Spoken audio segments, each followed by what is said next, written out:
For me, when I'm organizing this in my mind, I kind of have um, like these three concentric circles with an adequate theory of consciousness at the center. Then from that, build a more wide theory of mind. And based off both of those, I think you can develop a pretty adequate theory of self. So I'll start with question 2 and first develop a fairly complex theory of consciousness and build off of that. The notion of consciousness that I have in mind um, is something of different mental states interacting. I'm inclined more to believe that you find it like in between the lines through these interactions of beliefs, desires, and emotions. Higher order theory defines consciousness as just that, so relational property that emerges from this interaction between an unconscious higher order or second order thought, giving rise to the conscious first order mental thought.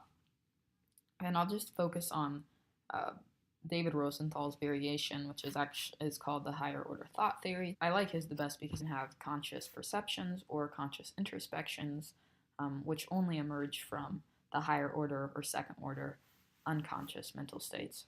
It gives the best account for the sheer complexity of the human brain. The main concern is accounting for the development of moral belief, because I assume moral belief is part of a deliberative process, and any action that one takes based off their moral belief.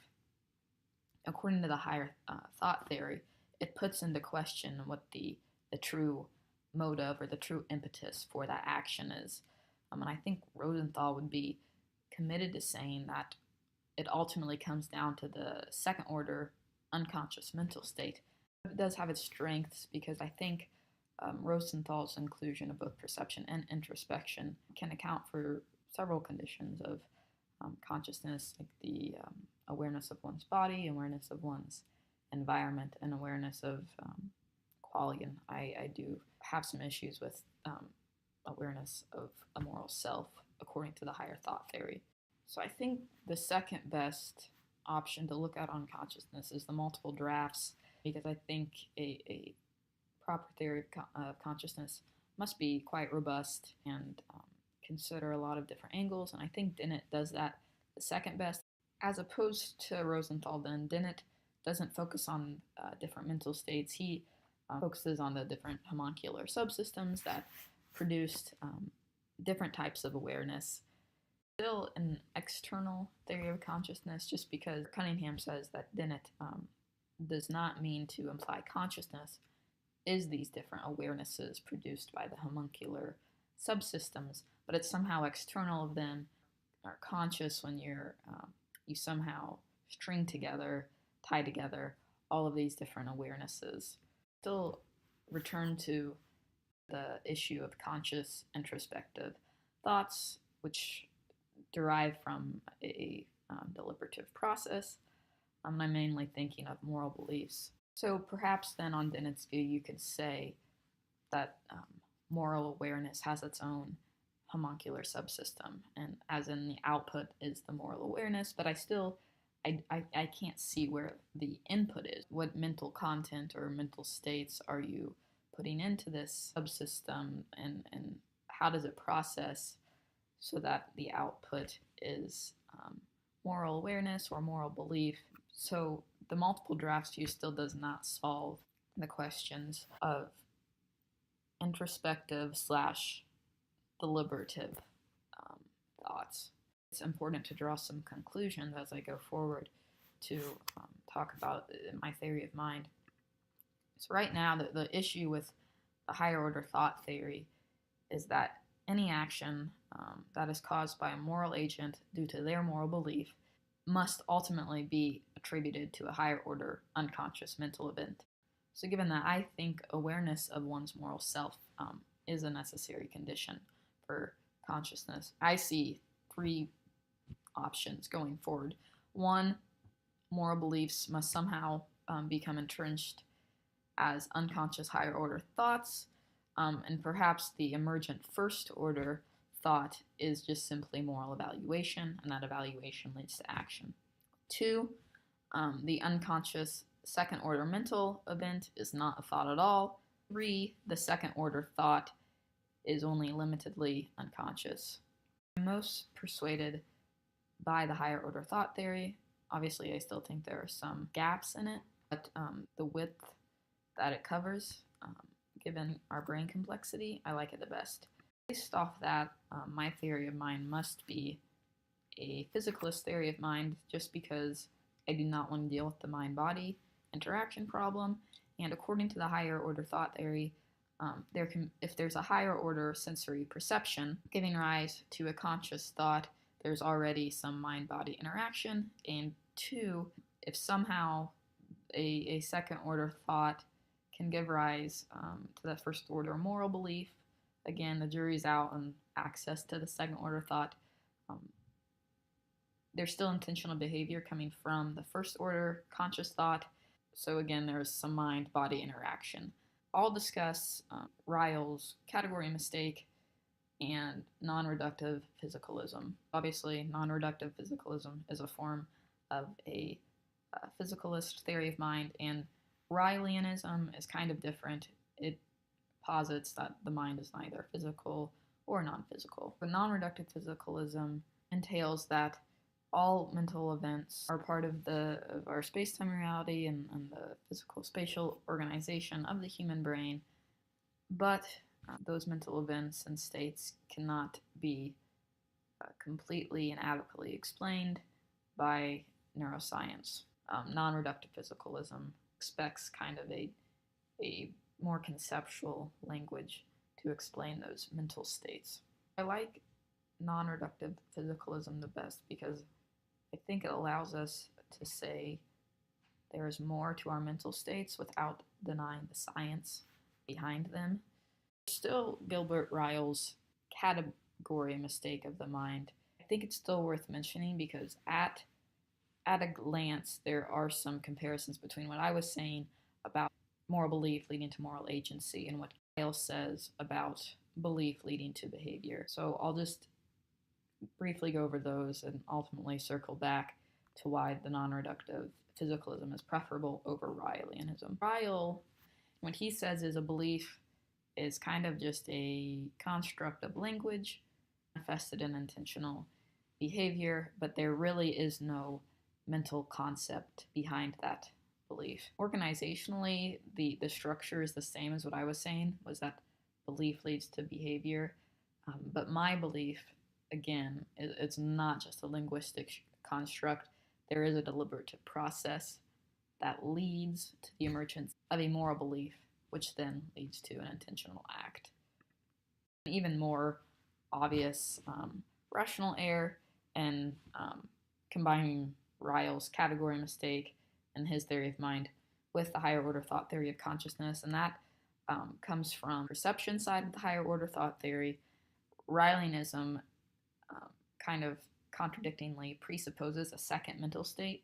An example of this would be, say, Abby believes the sun is shining. According to Ryle, then, if Abby squints her eyes, then the sun must be shining. Obviously, that's not true. My belief that the sun is shining is based off a higher order perception of brightness. But Ryleanism is not rationally compatible with higher order thought theory, although it may at face value seem so. We have to return to a physicalist theory. And again, I'm more persuaded by non-reductionist physicalism.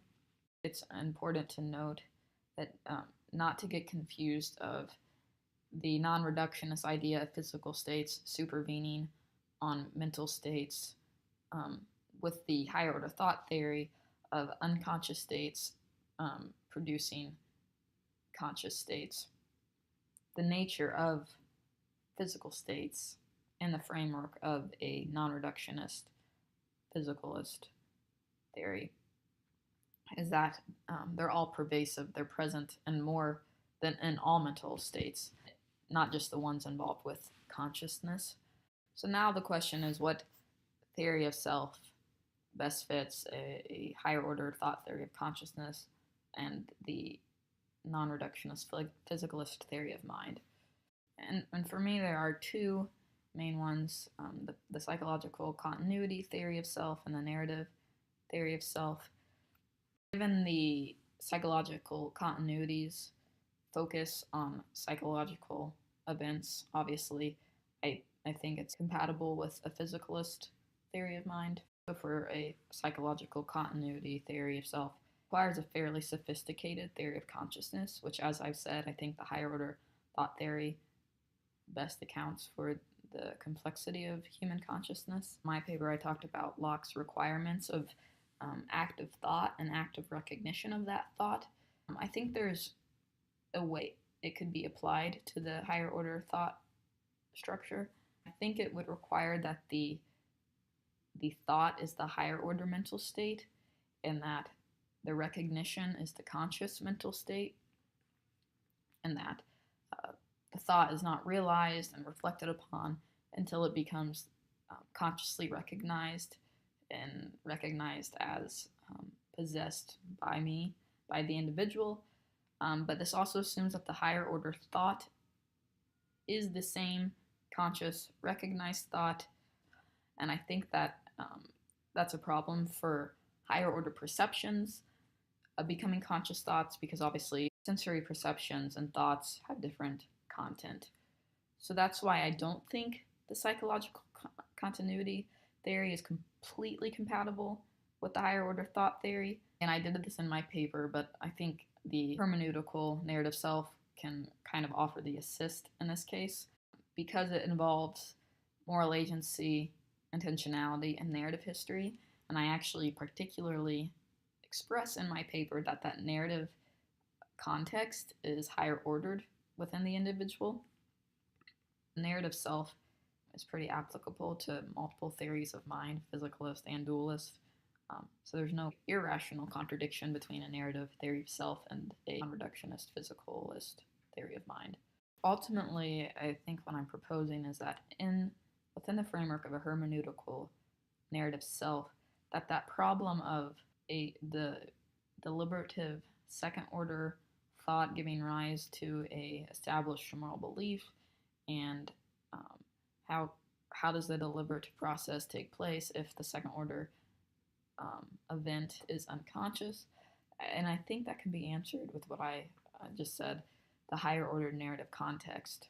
So then that higher ordered narrative is not unconscious, and that's the main shift from Rosenthal's higher order thought theory, because obviously what I take as my narrative is kind of my social surroundings and my different roles and obligations that I have.